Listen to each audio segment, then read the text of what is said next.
Alors, de nouveau, bonjour tout le monde. Euh, Aujourd'hui, on va discuter de comment la société façonne notre posture corporelle, façonne nos usages et nos expériences du corps, en fait, et comment l'éducation somatique peut nous aider à devenir plus autonomes, à faire des choix qui sont moins conditionnés par la société.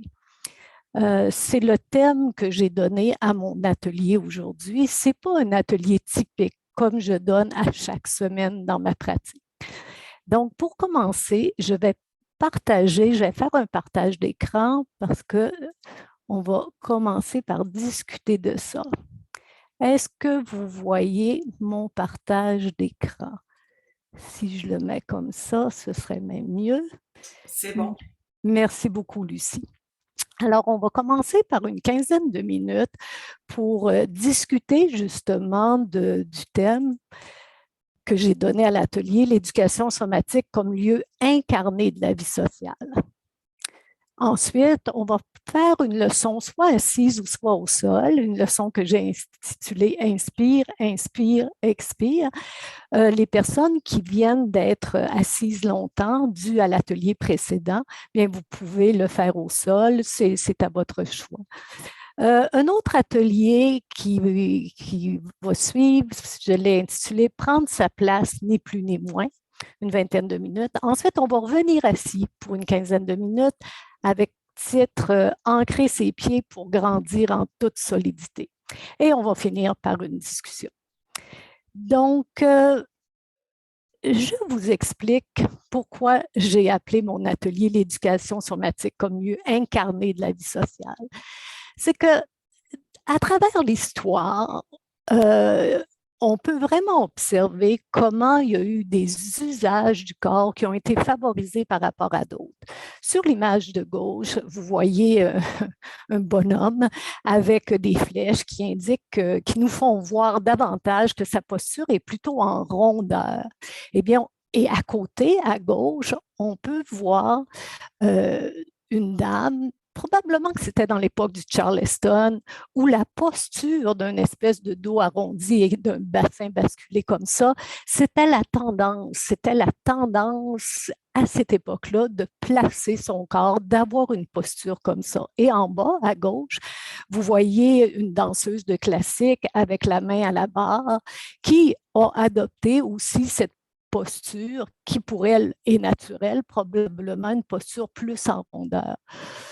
Par contre, à droite, vous voyez les flèches qui indiquent le travail musculaire sont tout à fait différentes. En passant, ces images avec les flèches viennent d'un livre de Stanley Kellerman qui s'appelle Emotional Anatomy.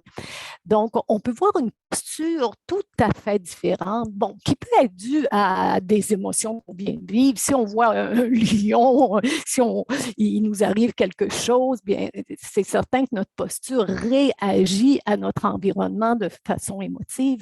Mais il y a aussi ce que j'ai mis à droite, c'est des valeurs, des postures qui sont privilégiées, qui sont, je dirais, partagées beaucoup par des images dans notre vie sociale. Et vous voyez à droite, c'était l'époque où, je dirais, une espèce d'extension était plus vue dans la société. En bas, on voit la danseuse qui adopte cette posture un peu plus en extension. Voilà. Et il y a une femme que j'aime beaucoup qui s'appelle Suzanne Bordeaux. Elle a écrit il y a déjà longtemps, en 93, un livre. Et elle parle de a complex crystallization of culture dans le corps des femmes. Elle dit qu'il y a eu des usages sociaux qui, en fait, les femmes ont incorporé certains messages qui se sont traduits par certaines pathologies. Dans la première partie du 20e siècle, elle dit que beaucoup de femmes souffraient d'hystérie. Ensuite, au début de la seconde moitié du 20e siècle, beaucoup de femmes souffraient d'agoraphobie. Fin de la seconde partie du 20e siècle, l'anorexie. Dans son livre, elle arrête là, mais moi, ce que j'ai observé, et là, je mettrais début du 21e siècle, la fibromyalgie. Donc, elle est sociologue, Suzanne Bordeaux. Donc, comme sociologue, elle voit qu'il y a des pathologies, il y a des états corporels que beaucoup de femmes récentes, qu'elle met en relation avec des pressions sociales, avec des mouvements sociaux à travers l'histoire. Et ici, je poursuis avec une petite image pour dire que oui, il y a notre vie familiale, il y a notre vie sociale, il y a notre milieu culturel, mais tout ça, ça nous rentre dans le corps et ça devient des habitudes de posture, des habitudes. En fait, j'aimerais mieux parler d'habitudes somatiques, c'est-à-dire des habitudes de se ressentir, des habitudes de penser, des habitudes d'interagir avec les autres. Et tout ça, ça s'inscrit dans notre système nerveux aussi. Schusterman, qui est un philosophe américain, a écrit la composition précise du système neuronal d'un individu, c'est-à-dire son répertoire préféré de chemins neuronaux, est en partie le produit de son expérience individuelle et de son conditionnement culturel. Et on pourrait rajouter ou compléter, c'est-à-dire que les pratiques corporelles, et quand je dis les pratiques corporelles, il y a des pratiques corporelles dominantes et des pratiques corporelles alternatives de la société nous façonnent et exercent leur pouvoir sur nous, mais nous pouvons utiliser ces mêmes moyens, dont l'expérience du corps, pour s'émanciper d'injonctions sociales, être telle, être belle, être beau, aller vite, être mince. Donc, on peut délaisser les habitudes. Donc, délaisser les habitudes qu'on a construites depuis notre enfance dans un environnement culturel donné, ça demande de la prise de conscience, ça demande de la pratique et ça demande de la patience. Aujourd'hui, on va faire quelques ateliers et on va commencer. Mon premier atelier, je l'ai appelé Inspire, Expire. Et vous voyez, j'ai mis l'image des corsets qui date, je pense que ça a été créé en 1889, si je me souviens bien, par une femme. Et ça l'a perduré pendant de nombreuses années. Mais on voit bien que, sur la prochaine image, on voit bien que l'effet somatique, c'est que ça restreint énormément notre respiration. Alors, mais comme vous pouvez voir, c'est pas seulement dans le passé qu'on a utilisé un vêtement pour, je dirais, façonner un peu notre système respiratoire. Et comme la société fonctionne toujours en phénomène de balancier, récemment, ce printemps, avril 23, El Québec printemps, été 23, janvier, récemment dans la presse, il y a beaucoup d'articles qui parlent. Le premier article, des femmes abandonnent le soutien-gorge. Deuxième article, adieu au soutien-gorge. En janvier 23, 15 fois où les femmes ont osé le look sans soutien-gorge. Ensuite, Châtelaine, avec ou sans soutif, pour le meilleur et pour le pire. Donc, la société fonctionne toujours comme un mouvement de balancier. À un moment donné, on a resserré les femmes à outrance avec ces corsets à baleine, entre autres.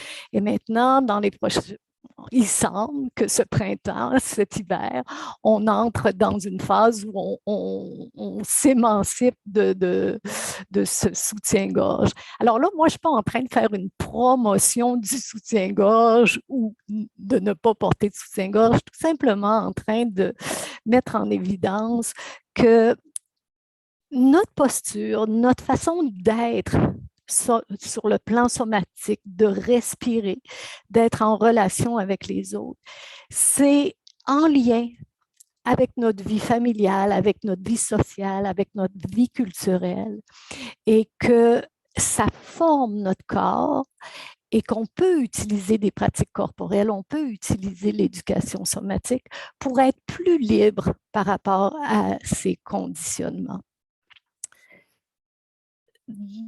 On enchaîne, voici une image, on enchaîne avec, sur le plan, je dirais, plus somatique, anatomique. On va se centrer sur la respiration sans corset.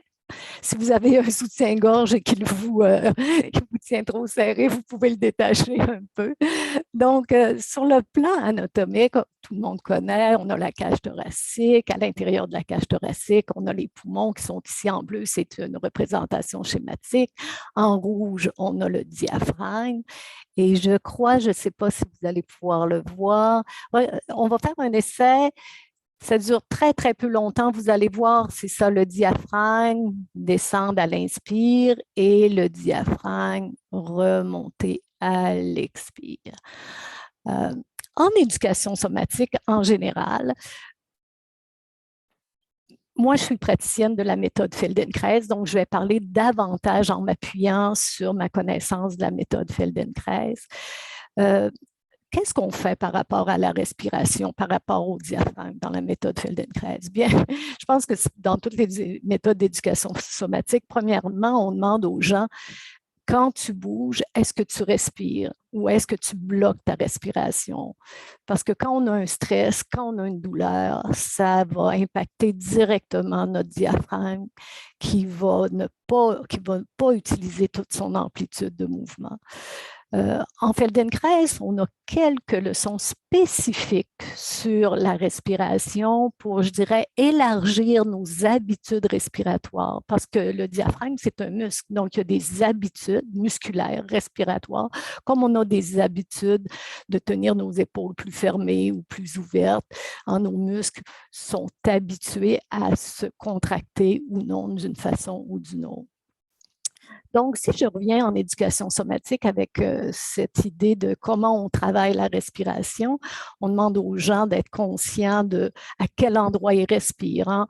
Respirer par le ventre, respirer par le dos. Est-ce que tu ressens que tu respires dans ta cage thoracique, un peu plus haut dans la région des clavicules ou un peu plus haut, plus bas ou vers l'arrière. Donc, on développe la conscience de notre respiration. Dans la méthode Feldenkrais, on est très peu souvent prescriptif, c'est-à-dire inspire quand tu fais ce mouvement-là, expire quand tu fais ce mouvement-là. Ça arrive souvent, ou parfois, je préférerais utiliser le parfois que le souvent, mais ce n'est pas une caractéristique de la méthode Feldenkrais d'être prescriptif par rapport à une association de mouvements avec un mouvement inspiratoire ou expiratoire. Souvent, on va demander aux gens je dirais, être conscients de la durée de leur expiration. Et aujourd'hui, je vais m'inspirer dans le prochain atelier là, qui va durer 5 minutes sur la respiration. Je vais m'inspirer de la méthode Feldenkrais, mais je vais m'inspirer surtout d'une recherche scientifique qui vient tout juste de sortir. Ça vient d'être publié, vous voyez, en janvier 2023. Et le titre de l'article, c'est « De brèves pratiques respiratoires structurées améliorent l'humeur et réduisent l'excitation physiologique ». En fait, ce qu'ils ont fait, c'est qu'ils ont comparé 3 types de respiration avec la respiration qu'on fait souvent en Feldenkrais ou en méditation, différentes formes de méditation, c'est qu'on fait tout simplement passivement ressentir, observer notre mouvement inspiratoire, expiratoire, sans tenter de le manipuler, de le changer. Donc, il y avait 3 groupes. Il y avait ce groupe-là qui ne manipulait pas sa respiration. Et il y avait 3 groupes qui étaient séparés, c'est-à-dire que le premier groupe faisait un type de respiration, le deuxième groupe, un deuxième type de respiration, et le troisième groupe. Pendant 1 mois, les 3 groupes ont pratiqué leur type de respiration seulement 5 minutes par jour. Et ensuite, il y a eu des mesures sur le niveau de stress, d'anxiété et sur la stimulation physiologique, c'est-à-dire si le système parasympathique diminuait un peu d'activité et le système sympathique, qui est le système nerveux de la récupération, de la guérison, faisait plus de travail. Donc, le premier type de respiration qui s'est avéré le plus efficace, c'est ce que j'ai appelé le double inspire. Inspire, inspire, et ensuite une expiration prolongée. Donc, vous voyez en haut, le graphique, il y a une grande flèche, tu prends une bonne inspiration, tu retiens, tu continues, tu prends une deuxième inspiration un peu plus courte et ensuite tu expires longuement. Donc, c'est le type de respiration qui s'appelle le double inspire. On l'a comparé avec ce qu'on a appelé la boîte, c'est-à-dire que l'inspiration, l'apnée après l'inspiration, l'expiration et l'apnée après l'expiration, tout ça a une même durée. Et le troisième groupe, en fait, faisait de l'hyperventilation, c'est-à-dire qu'ils inspiraient longtemps et ils expiraient. Les personnes de ce groupe expiraient pour un très court temps, ce qui crée de l'hyperventilation. Et comme je vous dis, le premier groupe a eu des effets physiologiques et des effets psychologiques plus positifs que les autres groupes. Alors, ce que je vais faire, c'est que je vais arrêter le partage. On me voit maintenant, c'est parti. Tu me fais signe, André, que tu... Oui, OK, merci. Alors, on va continuer par un petit atelier pour mettre ça en pratique. 5 minutes, comme si on avait participé à l'étude pour voir sommatiquement qu'est-ce que ça va nous faire. Et comme je vous disais, si vous voulez enlever votre corset, détacher votre soutien-gorge, vous êtes bienvenue.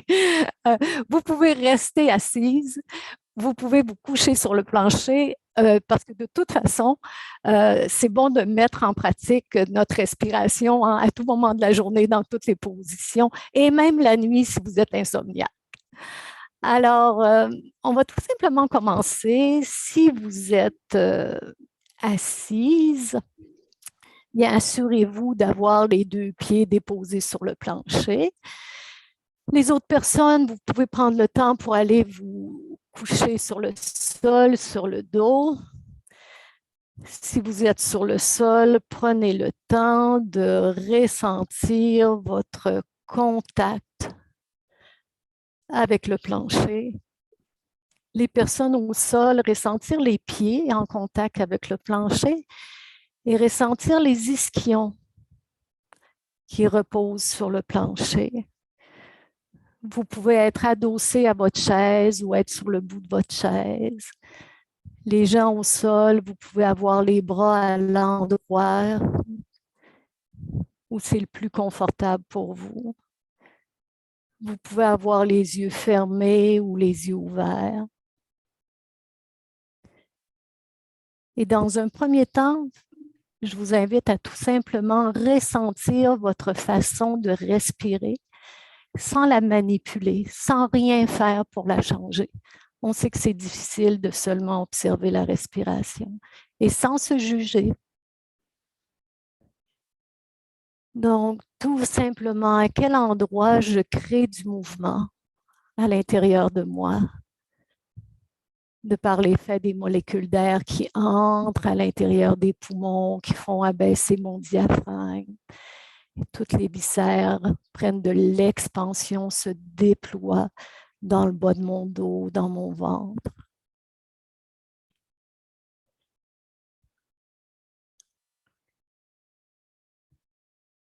Et portez attention à la durée de votre inspire et à la durée de votre expire.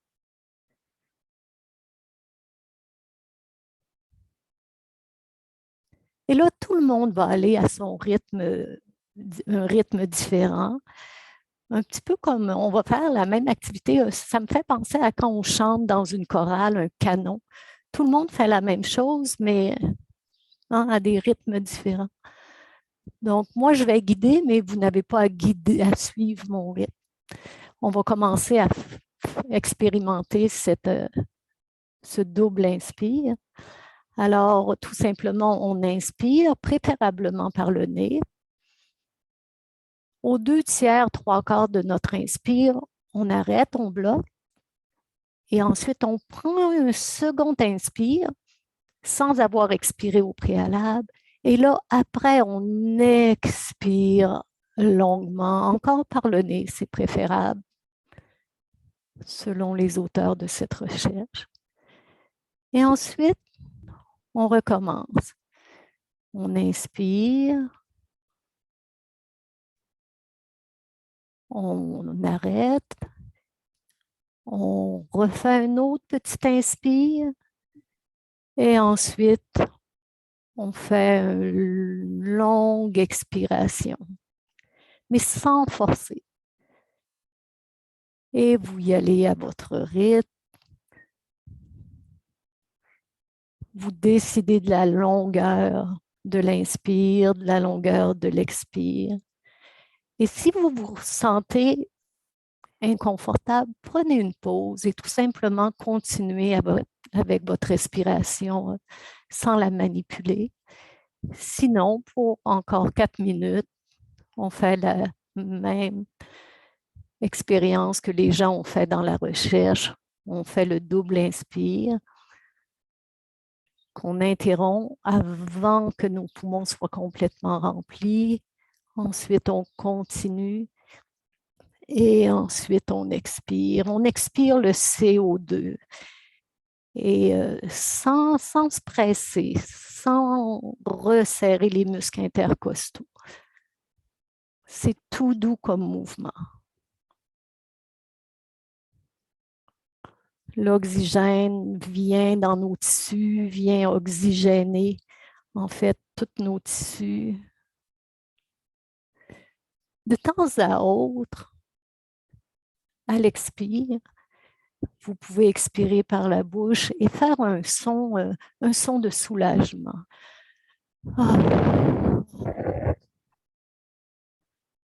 Comme si vous veniez d'avoir une très bonne nouvelle et que vous êtes soulagé. De temps à autre, sinon vous continuez par le nez, votre double inspire et votre expiration prolongée encore par le nez. Si ce n'est pas confortable, utilisez la bouche. Il n'y a rien de forcé, les muscles intercostaux font leurs petits mouvements naturels, habituels.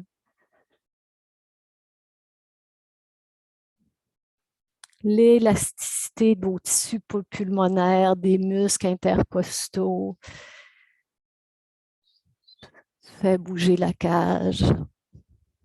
Et vous pouvez de temps en temps, après votre expiration prolongée, vous pouvez avaler et continuer si vous en ressentez le besoin.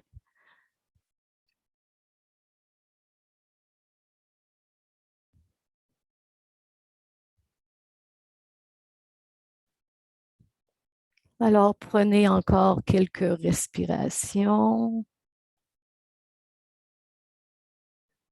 Expiration. Et ensuite, revenez à votre façon d'inspirer, expirer sans manipuler volontairement votre respiration. Observez comment ce 5 minutes a peut-être eu une influence sur votre façon d'être, sur le plan physique, peut-être sur le plan mental, en l'agitation mentale, sur le plan émotif. Comment vous laisse ce 5 minutes?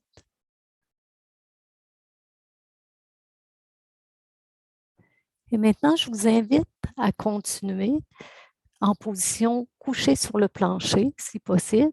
Si vous êtes inconfortable, couché sur le dos, vous pouvez le faire assis. Vous avez juste à interpréter mes consignes.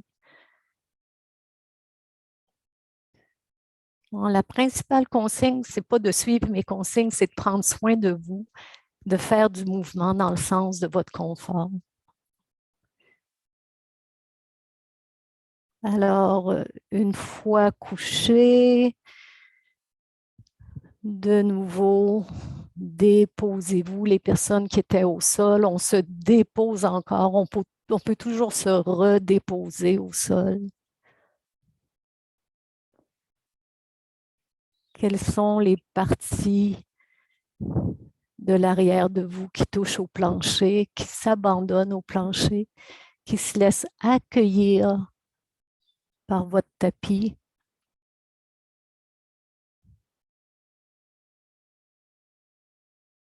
Si vous sentez de l'asymétrie, une jambe plus longue, une jambe plus enfoncée dans le plancher ou une épaule, pas de jugement, c'est juste un point de départ. On a des habitudes inscrites à l'intérieur de nous. Et ce qu'on fait en éducation somatique, c'est de prendre conscience et je dirais, d'explorer d'autres façons d'être que celles qu'on a dans nos habitudes quotidiennes. Alors maintenant, je vous inviterai à plier une jambe, c'est-à-dire qu'il va y avoir un genou en direction du plafond et le pied va être bien planté au plancher et l'autre jambe est allongée. Prenez la jambe qui vous convient, tout simplement. Assurez-vous que votre tête est confortable, c'est-à-dire si vous avez besoin de mettre un petit coussin sous votre tête, de façon à placer votre tête, je dirais, votre visage parallèle au plancher et pas le menton qui pointe vers le sternum ou le menton qui pointe vers le plafond. Assurez-vous d'avoir un support sous la tête qui amène votre visage parallèle au plancher. Les bras sont où vous voulez. Et vous avez donc une jambe allongée, une jambe fléchie. Et commencez avec ce genou fléchi à l'orienter, à le faire bouger un tout petit peu vers la droite et vous le ramenez à la verticale. Vous dirigez votre genou de la jambe qui est fléchie vers l'extérieur et vous le ramenez vers le milieu du côté de la jambe allongée. Et quelquefois, vous refaites ce petit mouvement. On a peut-être l'impression de répéter le petit mouvement, mais en fait, on porte notre attention à chaque fois à, je dirais, un aspect sensoriel différent. Par exemple, vous pouvez déplacer votre attention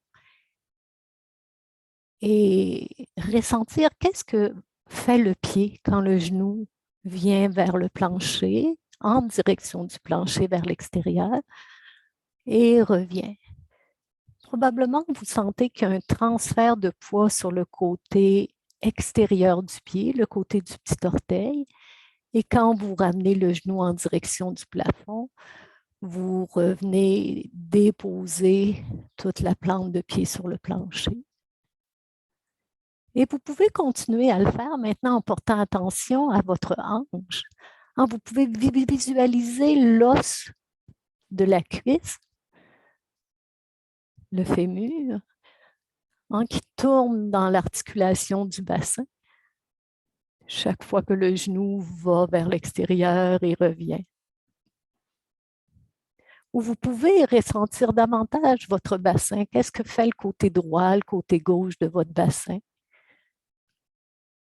Donc, je vous donne beaucoup d'exemples pour que vous soyez dans une présence à vous-même qui n'est pas répétitive.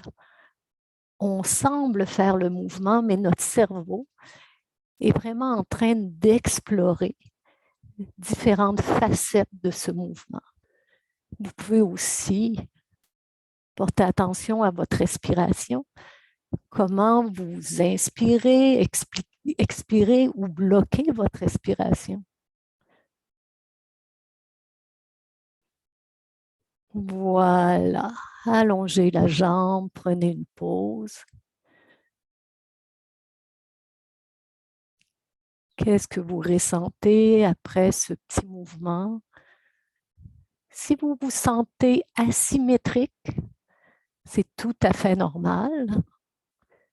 On va poursuivre la séance et ça va se rééquilibrer. Probablement que vos points de contact avec le plancher sont différents d'il y a quelques minutes. Maintenant, si vous aviez le genou droit qui bougeait, qui allait vers l'extérieur, qui allait vers la droite, amenez votre main gauche déposée sur votre front, comme quand on prend la température d'un enfant ou de nous. Si c'était votre jambe gauche qui s'ouvrait, le genou gauche allait vers le plancher du côté gauche, amenez votre main droite sur le front. Donc, le bout des doigts va être vers la droite, le talon de la main va être sur le front.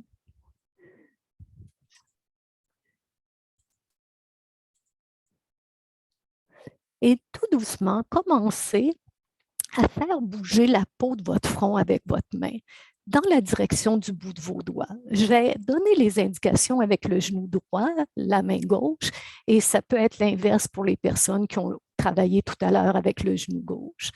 Donc, je donne les indications à droite, vous avez la main gauche sur le front et commencez à faire glisser la peau de votre front sur votre crâne, c'est-à-dire que vous allez ressentir la température de votre main, de la peau de votre main sur votre front. Vous allez sentir la peau et faites bouger la peau seulement un petit peu vers la droite et vous revenez au centre. On fait bouger la peau de notre front vers la droite ou vers la gauche selon. Et ensuite, quand vous sentez que la peau s'est déplacée vers la droite, vous pouvez mettre un tout petit peu plus de pression sur votre main pour faire rouler votre crâne, faire rouler votre tête vers la droite et vous servir de votre main pour ramener votre tête au centre. Et vous continuez à faire rouler votre tête vers la droite en commençant d'abord par ressentir le contact de la peau de la main sur la peau du front qui ensuite de ça invite l'osseux, le crâne, à tourner vers la droite et vous revenez. Je vous invite encore à porter votre attention à différents endroits. Peut-être que vous ressentez vraiment le contact de la main, mais peut-être que vous pouvez aussi ressentir le crâne, le transfert du poids de l'arrière de la tête sur le plancher. Le contact change un peu quand notre tête roule. Ou peut-être que ce qui attire votre attention, c'est votre respiration.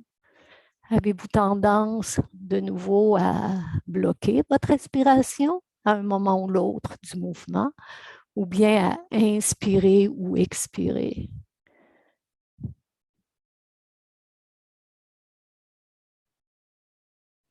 Voilà. Prenons une petite pause. Laissons notre système nerveux absorber tout ça.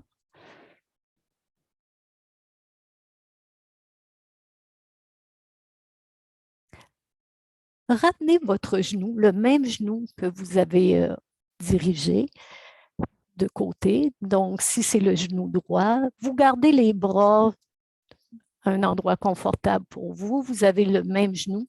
Et cette fois-ci, vous allez diriger, comme on a fait tout à l'heure, le genou vers l'extérieur. Et en même temps, vous allez rouler la tête de ce côté-là. Donc, c'est un mouvement homolatéral. Le genou et la tête vont aller du même côté, à gauche ou à droite, selon la jambe avec laquelle vous avez choisi de commencer. Et pas besoin d'aller faire un mouvement avec une grande amplitude. On apprend beaucoup des petits mouvements qui peut-être nous apportent de grandes sensations très riches sur le plan sensoriel. Et pour enrichir le plan sensoriel, on peut aussi ralentir, aller plus lentement. Et notre attention va se porter sur différentes facettes du mouvement selon l'amplitude et la vitesse qu'on adopte. Et voilà, on fait une pause, on allonge la jambe. On se laisse respirer. Et je répète les mots exacts que je viens de dire. On se laisse respirer sans rien faire.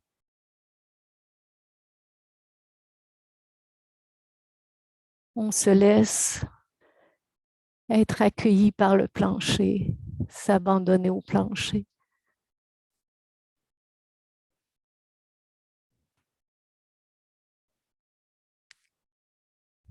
Je vous invite maintenant à plier le genou de l'autre jambe.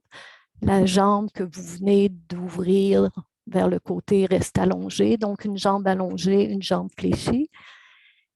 Et sans présumer que ça va être la même expérience sensorielle, commencez à diriger ce genou vers le côté et revenir le genou à la verticale en direction du plafond.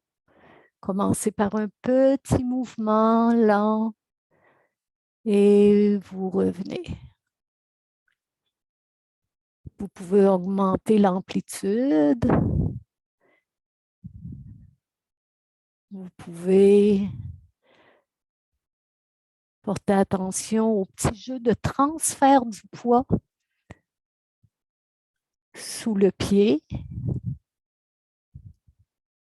Petit jeu de transfert de poids sous le bassin aussi.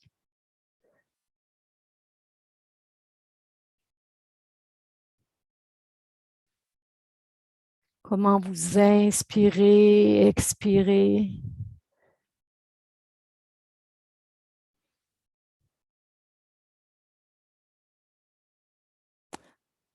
Allongez la jambe, prenez une pause. Et déposez la main sur votre front, la main du côté inverse de la jambe qui vient de bouger. Si vous venez de bouger le genou gauche, prenez la main droite, vous la déposez sur le plafond, sur le front et vous commencez à rouler la tête vers la gauche, du même côté que le genou allait, en prenant bien soin d'y aller progressivement, en déposant votre main. La main qui est sur votre front, là, c'est la main de la meilleure amie, du meilleur ami que vous pouvez rêver. Donc, cette personne-là, elle roule votre tête à la bonne vitesse. Elle met la bonne pression de la peau de la main sur la peau du front. Elle répond en tout point à ce que vous préférez. La mâchoire est détendue. Vous êtes tellement en sécurité que le visage, tous les muscles du visage sont détendus, la mâchoire. Petit mouvement d'aller-retour. Et enlevez votre main et continuez, ramenez le genou en direction du plafond et continuez tout simplement avec le genou et la tête qui vont vers le côté et qui reviennent. Petit mouvement latéral, la tête et le genou vont d'un côté et reviennent.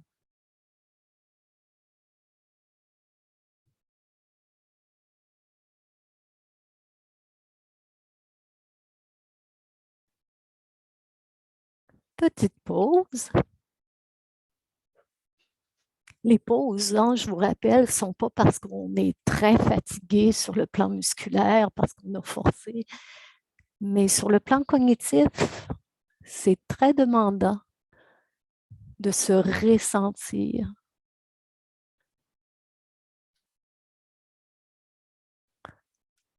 Cette fois-ci, pliez les deux jambes, les deux genoux en direction du plafond, les plantes de pied sur le plancher, à peu près à la largeur des hanches. Et dirigez, je vais donner mes indications avec le genou droit. Dirigez le genou droit vers la droite et laissez-le. Ensuite, amenez le genou gauche vers la droite, tout doucement. Et ensuite, on va aller de l'autre côté, mais on va initier avec le genou gauche. Et ensuite, qui s'en va vers la gauche et le genou droit vient le rejoindre vers la gauche. Autrement dit, les deux genoux vont se retrouver une fois d'un côté, une fois de l'autre côté. Mais initiez votre mouvement par le genou du dessus. Donc, à un moment donné, vous allez vous retrouver un petit peu comme une grenouille. Les deux jambes vont être fléchies à votre rythme. Un genou s'ouvre, l'autre genou le rejoint. Et ensuite, le genou du dessus démarre le mouvement pour aller vers l'autre côté. L'autre genou le rejoint. Et si vous voulez laisser participer la tête, si vous voulez inspirer, expirer à différents moments du mouvement, vous faites tous les choix que vous percevez positifs pour vous, qui vous font du bien. J'appelle ça être en territoire vert, comme une lumière verte. Ça va bien, je peux continuer. Il n'y a pas de petite lumière rouge qui s'allume pour me dire « Ah, ça commence à faire mal, c'est peut-être pas bon pour toi. » Si ça commence, s'il y a une petite lumière rouge qui s'allume, vous prenez une pause et vous continuez en imagination.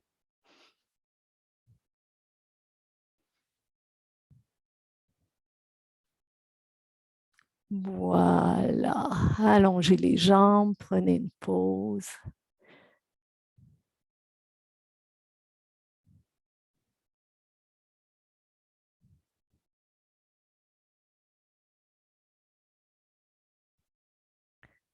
Comparez votre ressenti sur le plancher avec ce dont vous vous souvenez de vous-même il y a une dizaine de minutes, lorsque vous vous êtes étendu sur le plancher pour la première fois.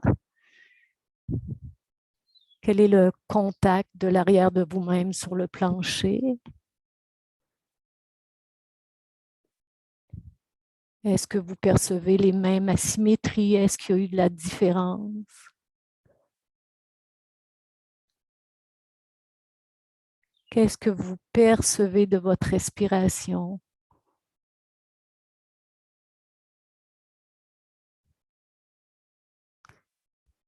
Et vous vous préparez à dire au revoir au plancher pour venir assis face à l'écran. On va poursuivre par un petit atelier assis.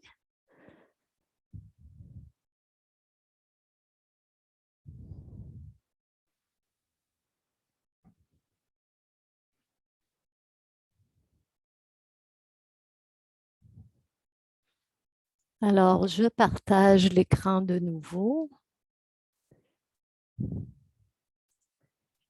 Et je partage l'écran.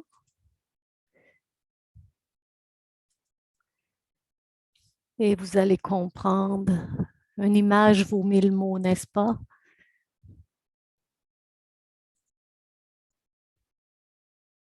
André, tu me fais signe si l'image est bien là? S'il te plaît, merci. Alors, vous comprenez pourquoi on vient de faire cet atelier? D'ouvrir une jambe, ouvrir l'autre jambe. Hein? Souvent dans l'autobus, je trouve que je dois beaucoup refermer mes jambes parce qu'il y a des gens à côté de moi qui ouvrent beaucoup leurs jambes.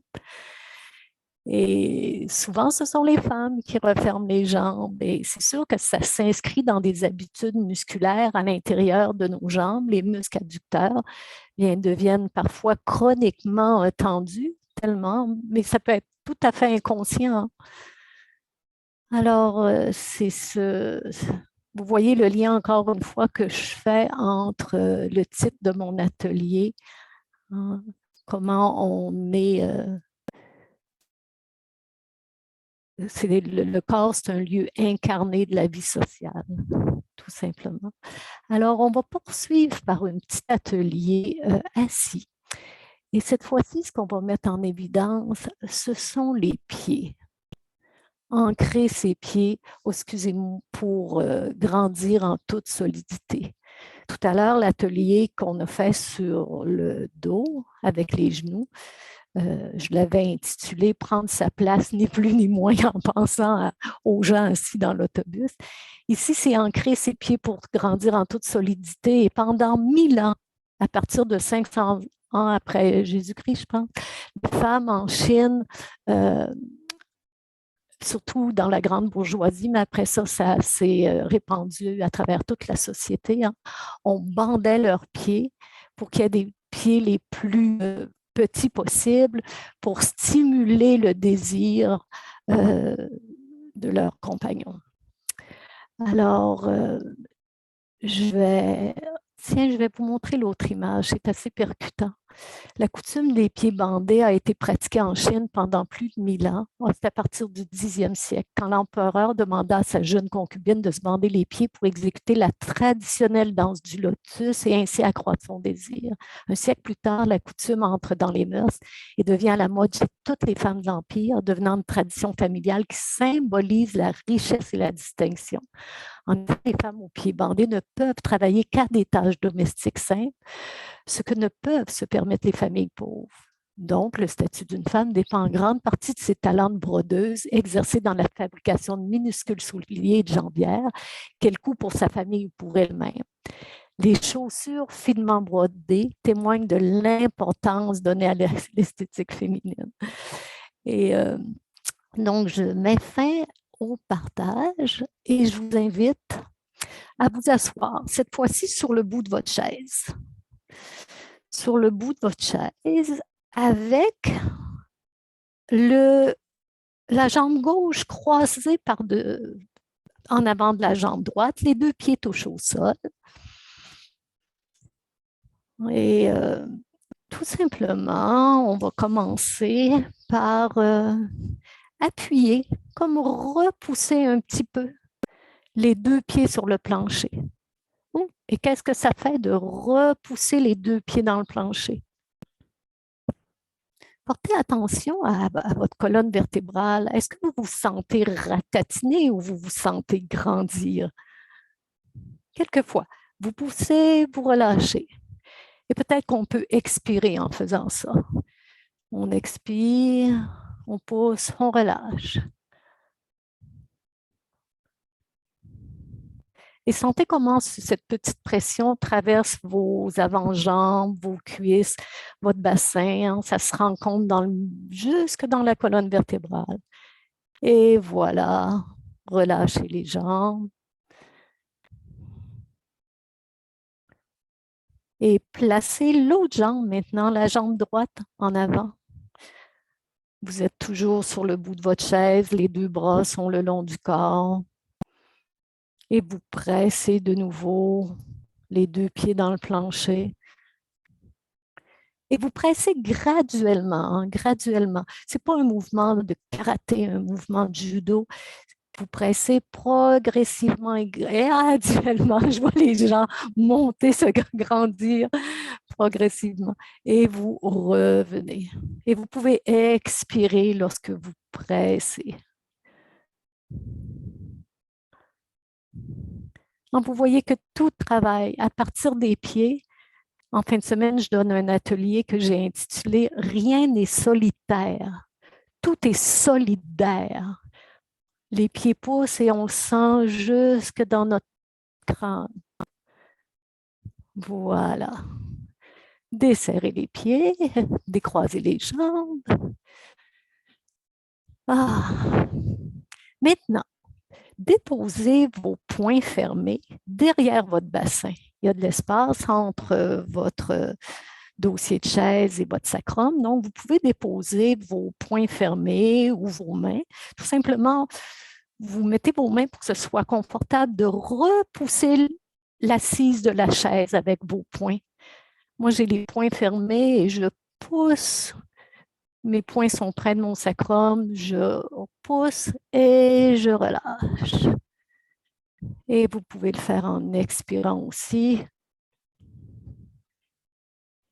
Et je relâche.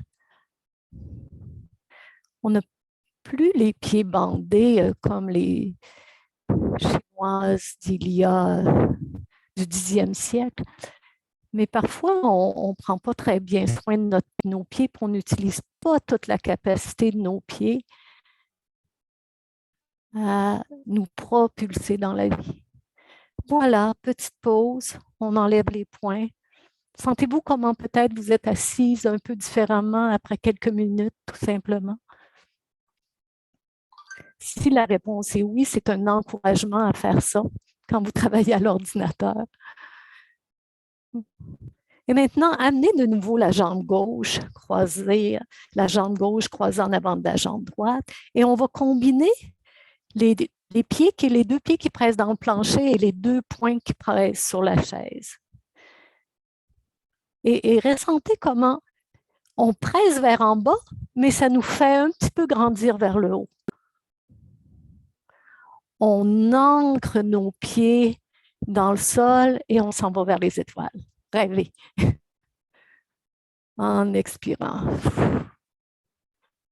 Petit mouvement, chacun à son rythme.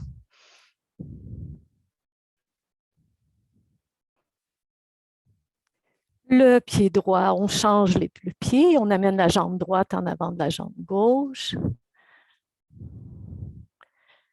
Pressez les deux pieds, pressez les deux poings et relâchez.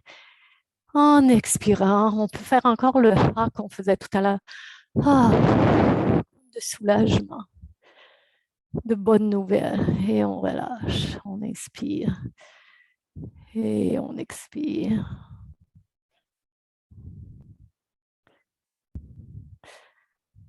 Voilà, décroisez les pieds.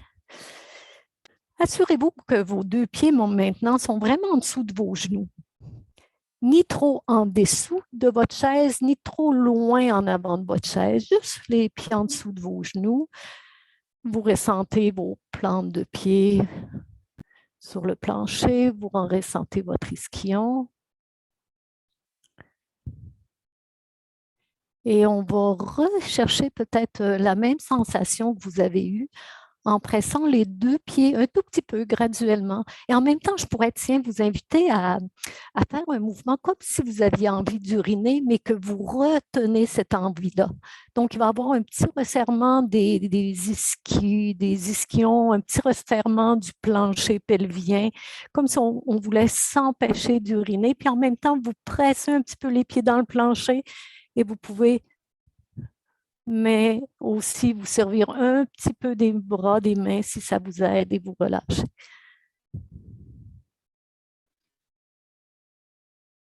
Voilà.